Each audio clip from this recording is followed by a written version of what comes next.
Question number 190। तो इसी पर सवाल है 190 में।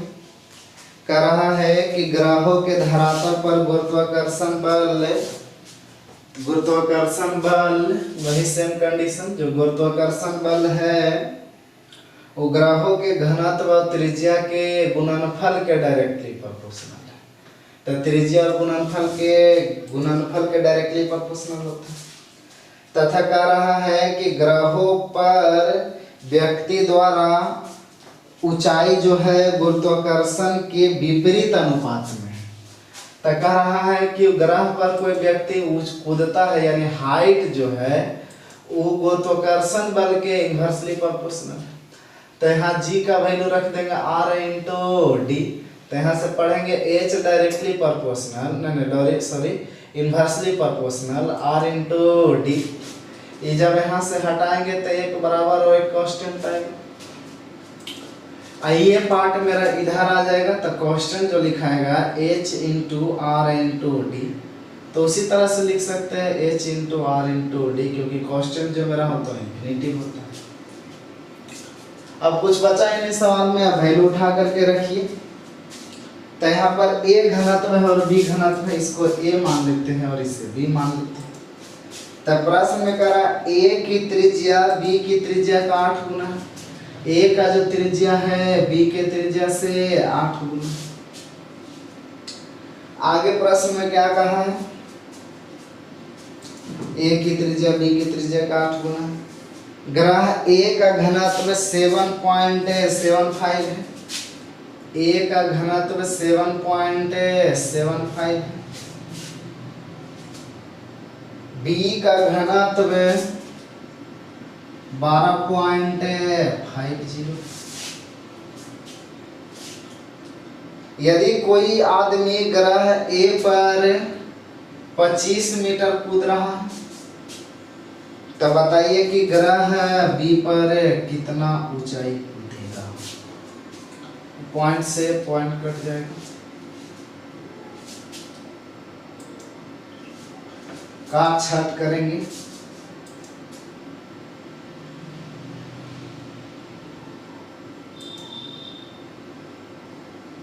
पच्चीस से वो कटेगा, बिल्कुल कटेगा। 25 25 25 से 5 से कटेगा, बिल्कुल कटेगा। 5 इकाई 5 पचे 25 पचे 25 सही काटे ना। 5 इकाई 5 बाकी बचा 2 27 पचे 25 फिर 2 बचा 27 सही। 1 0 उधर बचल है तो 1 0 कैंसिल कैसे होगा, देखिए कैसे कैंसिल होगा। इससे 5 कॉमन ले लेंगे तो 5 तिया 15 और 5 इकाई 5 और 2 कॉमन लेंगे तो 4, यहाँ 1 0 कैंसिल। यानी h बराबर जो होगा वो 4 इकाई 4 4 तिया 12 यानी 124। ऐसा कोई ऑप्शन है तो ऑप्शन नंबर ए। तो आपका जो उत्तर हुआ ऑप्शन नंबर ए। चलिए आगे बढ़ते हैं। तो उम्मीद करते हैं समझ पा रहे हो। क्वेश्चन नंबर आइए 191।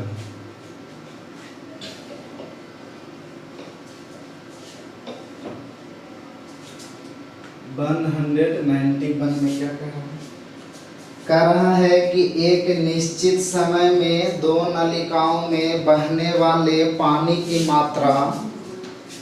तब देखिएगा नलिकाओं में बहने वाले पानी की मात्रा को हम W मान रहे हैं, बहाव दर की।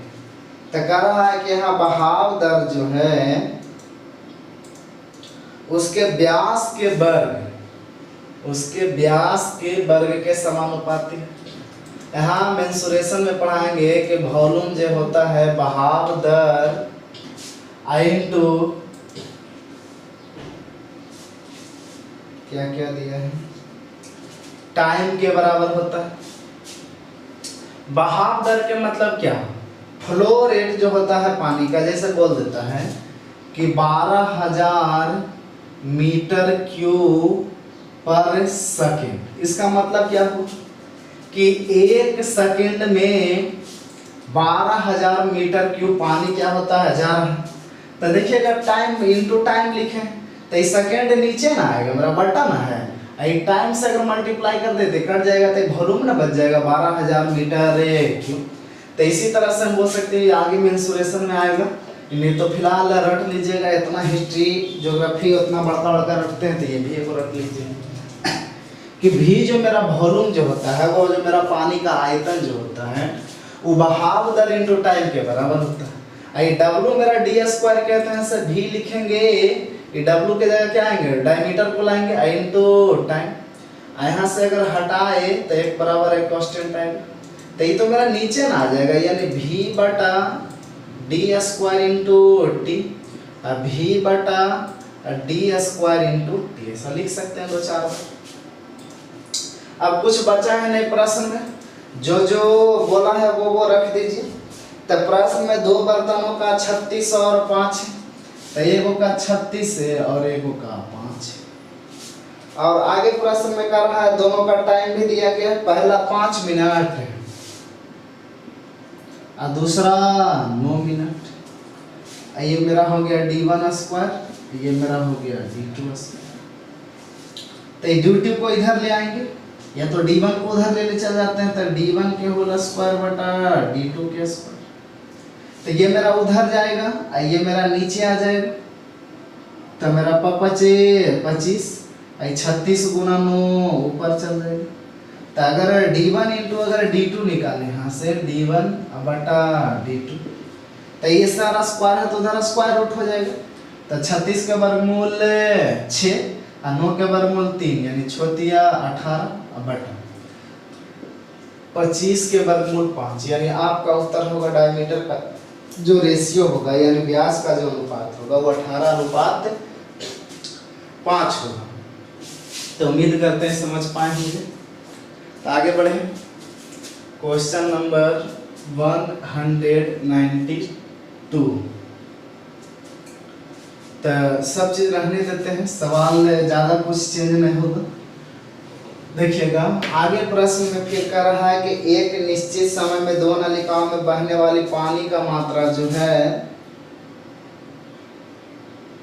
उसकी त्रिज्या के वर्ग के, तो यहाँ सिर्फ रेडियस हो जाएगा कि बहने वाली मात्रा है और रेडियस के वर्ग के क्या है, समानुपात में है। तो यहाँ से देखिएगा आगे फिर ये बात हम लिख सकते हैं, वॉल्यूम जो होता है बहाव दर इनटू टाइम के डायरेक्टली प्रोपोर्शनल होता है। तो ये W मेरा r स्क्वायर के बराबर था, तो ये W के जगह मेरा क्या लिख देंगे, r स्क्वायर, और जहाँ d स्क्वायर हमारा क्या लिख देंगे, r स्क्वायर, यहाँ भी क्या लिख देंगे, r स्क्वायर। अब कुछ बचा नहीं, जो दिया गया है वो रखिए, उत्तर लाइए। तब वॉल्यूम का जो रेशियो दिया गया 48:126, यानी पहला 48 और दूसरा 126।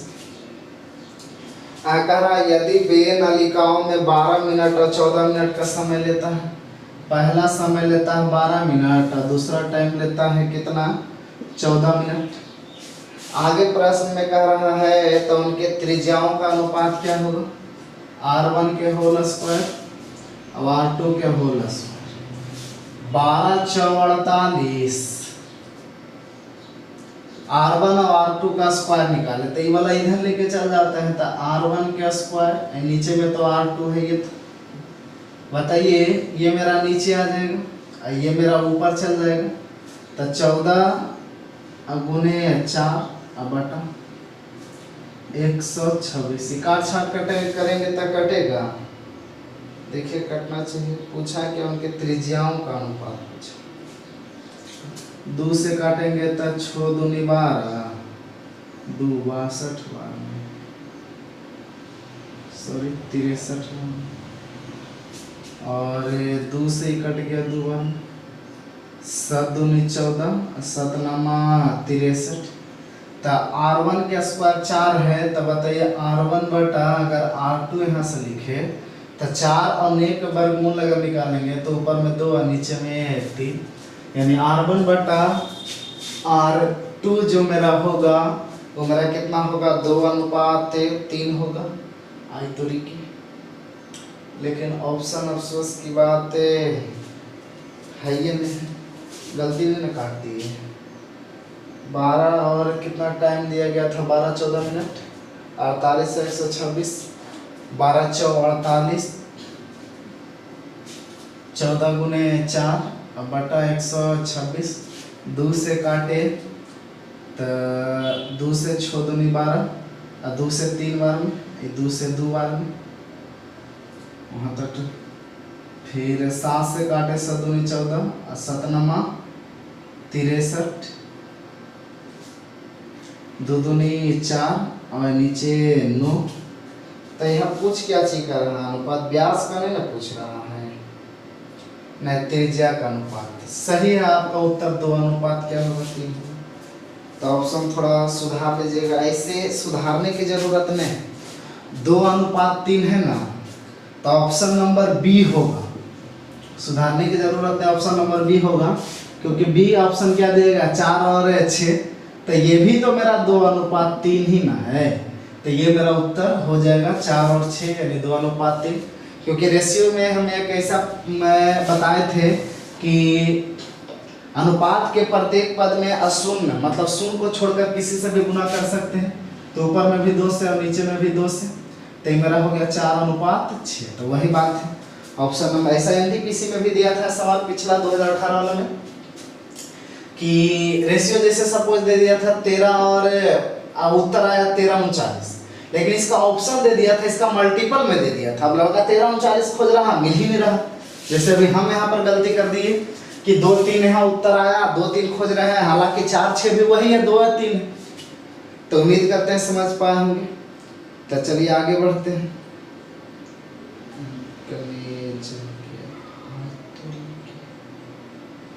Question number 189 sorry question number 193 होगा।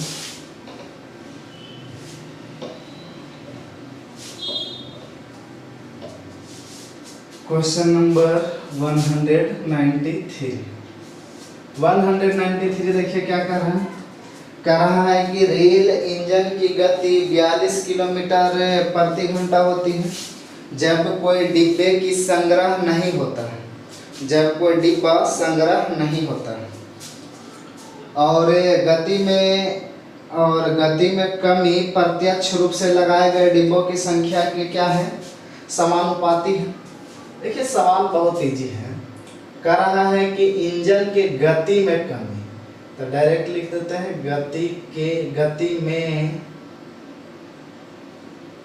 गति में कमी मान लेते हैं कितना है v किलोमीटर पर घंटा।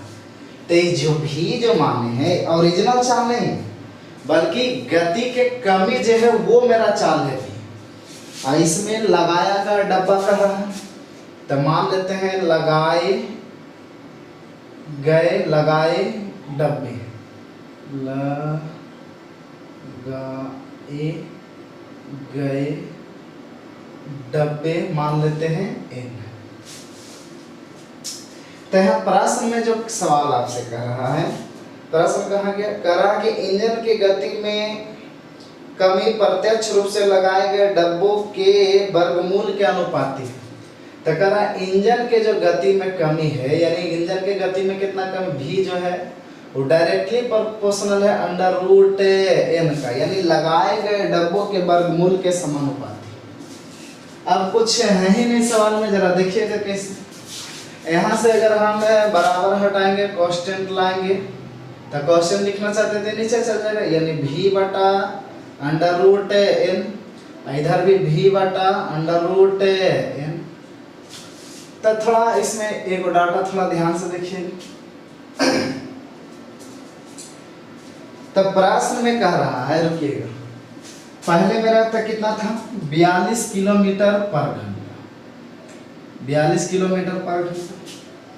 करा जब कोई डब्बा संग्रह नहीं होता है, नहीं एक भी डब्बा नहीं लगाते, खाली इंजन है, तो 42 किलोमीटर पर घंटा की रफ्तार से चल रहा है, लेकिन इसमें 9 डिब्बा जोड़ दिया जाता है, यानी लगाए गए डब्बा यानी n की बात कर रहा है, यानी इसमें 9 डिब्बा जोड़ दिया जाता है, तो तो डिब्बा जोड़ दिए तो चाल मेरा क्या हो जाएगा, पहले की अपेक्षा कम जाएगा। तो चाल अब कितना हो जाता है, 24 किलोमीटर पर घंटा। कोई दिक्कत? अब रुकिएगा, एक डायग्राम बनाते हैं। चाल कितना जा रहा है, 42 किलोमीटर पर घंटा की रफ्तार से। इसमें इतना डिब्बा लगा दिए, एन जो डिब्बा लगा है मैक्सिमम डिब्बा लगा दिए। क्या लगा दिए, मैक्सिमम डिब्बा, मतलब इतना डिब्बा लगा दिए कि वो खींच ही नहीं पा रहा है, यानी उसका चाल हो गया 0 किलोमीटर पर घंटा। ये तो प्रश्न करा था, वो हम डब्बा लगाए हैं, हम भी ससुरा के देखते हैं कितना औकात है। उसमें इतना ना हम डब्बा लगा दिए कि उसका चाल मेरा क्या हो गया, 0 किलोमीटर पर घंटा। तब रुकिएगा प्रश्न में, तब देखिएगा ये तो मेरा एन आ गया, ये भी मेरा एन आ गया। इंजन, ये जो मेरा भी है, ये भी और ये भी नहीं, बल्कि इंजन के गति में कमी है। तो देखिएगा इंजन के गति में भी कैसे निकलेगा, पहले 42 था, अब मेरा कितना हो गया, 24 था। इंजन की गति में जो कमी आया वो कितना का कमी आया, तो देखिएगा छोड़ के इधर दे देंगे तो 30 और 10 40 और 2 यानी कितना, भी 18 किलोमीटर पर घंटा। ये मेरा इंजन की गति में कमी आया, यानी 42 से हो गया 24, यानी 18 किलोमीटर पर घंटा इंजन की गति में कमी आया। इधर मेरा भी कितना कमी आया, तो सीधे पूरे कमी आ गया, 42 था 0 हो गया, यानी टोटल कम गया, यानी 42 किलोमीटर पर घंटा। तो इधर इंजन के गति में 42 किलोमीटर 18 किलोमीटर पर घंटा की कमी आया, और इधर आपका कमी आया कितना, टोटले कमी आ गया, 42 था, इसको 0 वेलोसिटी कर दिया, यानी टोटल कम गया, यानी 42। अब कुछ बचा नहीं, उधर जैसे तैसे रख दीजिए। पहला बार में n है तो √9, अब भी के जगह कितना रखेंगे, 18। अब यहाँ दिख रहा होगा ना, दिख रहा है आगे।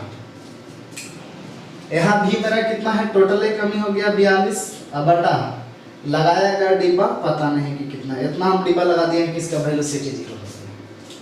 तो इसका वर्गमूल 3 निकाल जाएगा, 3 से कट जाएगा 6 बार में, 6 से कट जाएगा 7 बार में, तो √n बराबर 7 आ गया। तो n बराबर कितना हो जाएगा, 49, यानी 49। तो यहाँ प्रश्न में कह रहा है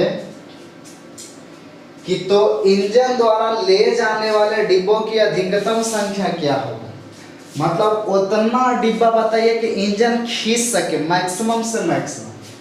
तो जब तक हम 39 डिब्बा लगैले रहेंगे इंजन खींचेगा नहीं, बल्कि इंजन क्या हो रहा, 0 हो गया। बात समझ पा रहे, हम इतना ना डब्बा लगा दिए, एन मेरा कितना आया, 49 आया, यानी एन जब 49 डब्बा लगा देते हैं तो इसका 0 चाल मेरा क्या हो जाता है, 0 हो जाता है। तो ऐसा करते हैं, जब 49 डिब्बा जब हम लगाते हैं तो इसका चाल तो 0 हो गया। एक डिब्बा अगर हटा लेंगे तो क्या हो सकता है, चलने लगे, तो ऐसा हो सकता है।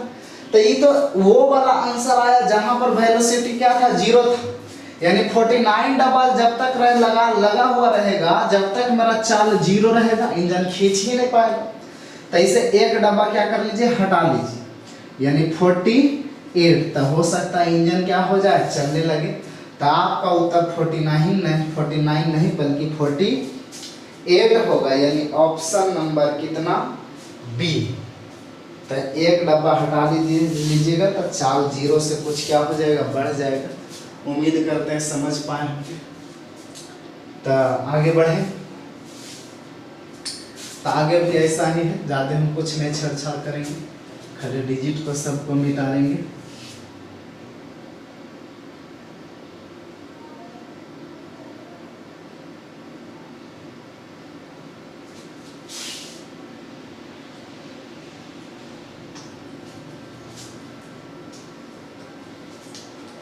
देखिए आगे प्रश्न क्या कर रहा है, क्वेश्चन नंबर 194 में कह रहा, एक वाष्प चलित इंजन रेल के डब्बों के बगैर 24 किलोमीटर प्रति घंटा की गति से चल रही, यानी अगर कोई भी डब्बा उसमें नहीं लगा हुआ रहता है तो 24 किलोमीटर पर घंटा की रफ्तार से चल रहा है। कह रहा है इंजन के गति में कमी के साथ लगाए गए डिब्बों के वर्गमूल के संख्या के समानुपाती। वही बात बोल रहा है, इंजन के गति में जो कमी है तो इंजन के गति के कमी भी माने और लगाए गए डिब्बा को n माने। तो कह रहा है इंजन के गति में जो कमी है वो लगाए गए डब्बे के वर्गमूल के डायरेक्टली प्रोपोर्शनल। तो यहाँ से जो किए तो आपको पता ही लग रहा है क्योंकि पिछला सवाल में बताए। अब प्रश्न में कह रहा है कि जब इसमें 4 डब्बा लगा दिया जाता है लगाए गए डब्बा n है यानी 4 डब्बा लगा दिए, तो 4 डब्बा लगा देने पर इसका चाल जो मेरा हो जाता है वो 20 किलोमीटर पर घंटा हो जाता है। तो ये जो भी जो मेरा वो चाल के में यानी गति में कमी ना है, तो बताइएगा 24 से मेरा 20 हो गया, यानी इंजन के गति में कितना का कमी आएगा? 4 की कमी आएगा, 4 किलोमीटर पर घंटा की कमी आएगा। अब इधर देखिएगा मेरा 24 के स्पीड से तो बगैर डब्बा के बगैर चल रही है, हम इतना में डब्बा लगा दिया, मैक्सिमम से मैक्सिमम लगा दिया। तो फरिया लेते हैं, तो इसका चाल कितना हो गया? 0 हो गया। इतना में डब्बा लगा दिए कि उसका चाल क्या हो गया? 0 हो गया। तो यहाँ तो 24 से चाल 0 यानी कमी कितना आया? टोटली कमी हो गया 24 कमी। अब यहाँ कुछ करना नहीं है, भी आपका कितना है? 4, n कितना है? √4, उधर मेरा भी कितना है? 24, n पता करना है। ये मेरा 2 है, ये 2 बार में कटेगा, ये 2 से 12 बार में कटेगा, यानी √n बराबर 12 यानी कि n बराबर 144, यानी 144 जब तक n मेरा कितना है? 144, तो 144 डब्बा अगर लगाएंगे तो चाल मेरा 0 रहेगा, इंजन खींच नहीं पाएगा। लेकिन यहाँ प्रश्न में कह रहा है कि उतना डब्बा लगाइए कि इंजन खींच सके, तो ऐसा करते हैं 144 लगा दिए तो 0 हो गया, उसका चाल 0 हो गया। एक डब्बा इससे हटा लेंगे यानी 124 से अगर एक हटा ले तो 143 पर हो सकता है, इंजन क्या कर ले? खींच ले। तो आपका उत्तर 100 कितना हो जाएगा? 43। चलिए आगे बढ़ते हैं। तो क्वेश्चन नंबर 195 की ओर चलते हैं।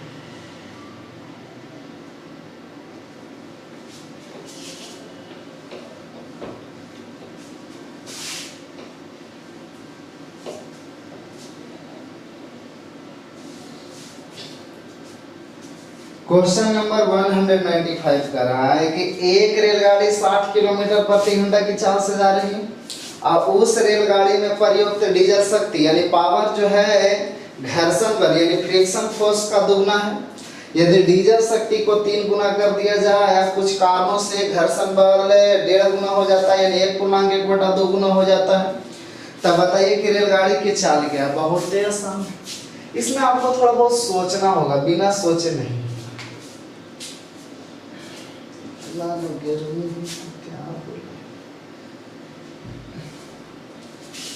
आप लोग ध्यान देवे नहीं करते हैं तब नहीं सीजरी लगा लेंगे। चलिए देखिए,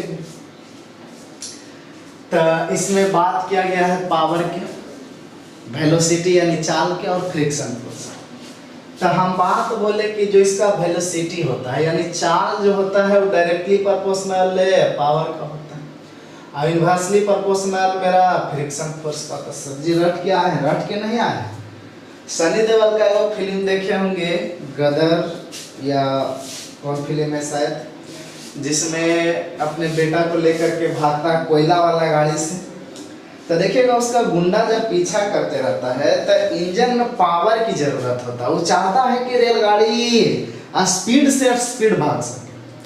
तो देखिएगा स्पीड भागने के लिए उसमें पावर चाहिए, सब मिलके बाले बच्चे मिलके कोयला झोंकता है, यानी कि वो पावर बढ़ाता है, इस उद्देश्य से बढ़ाता है कि अगर हम पावर बढ़ा दे तो मेरा हो सकता है वेलोसिटी हो सकता नहीं, बढ़ेगा ही बढ़ेगा।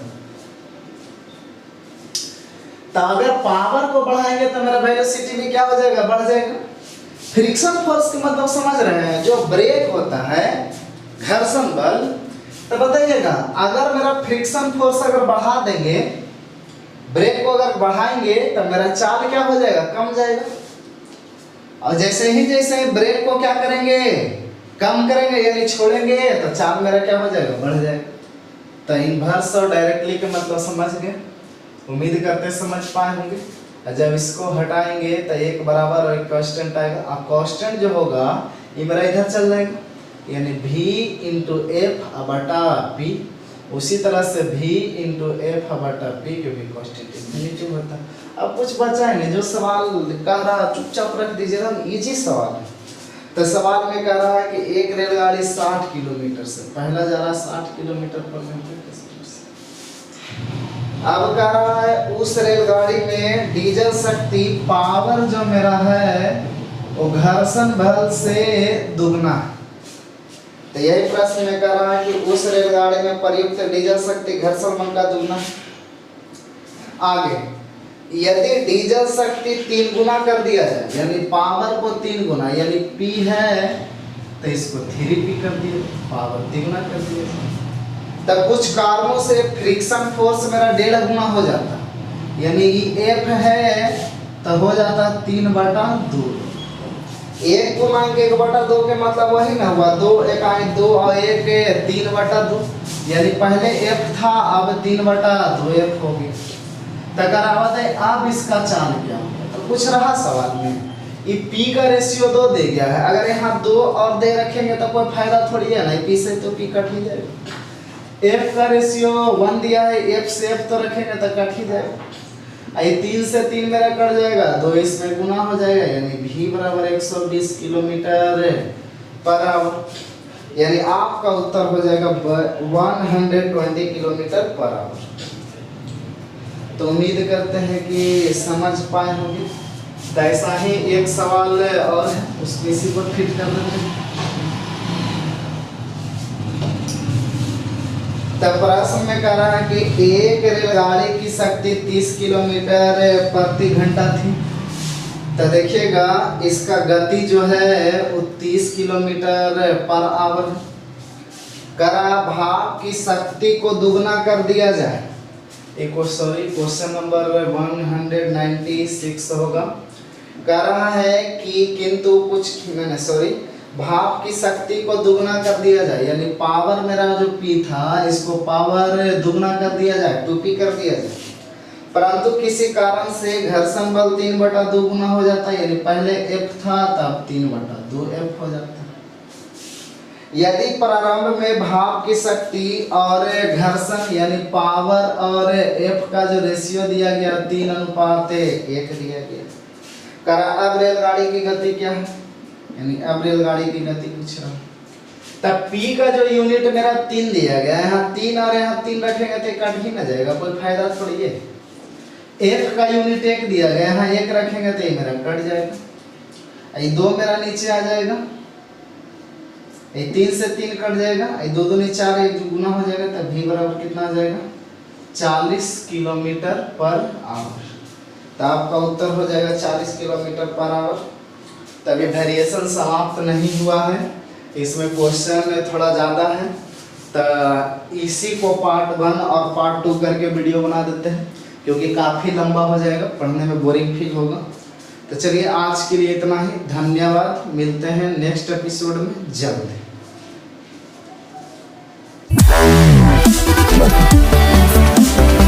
Wow.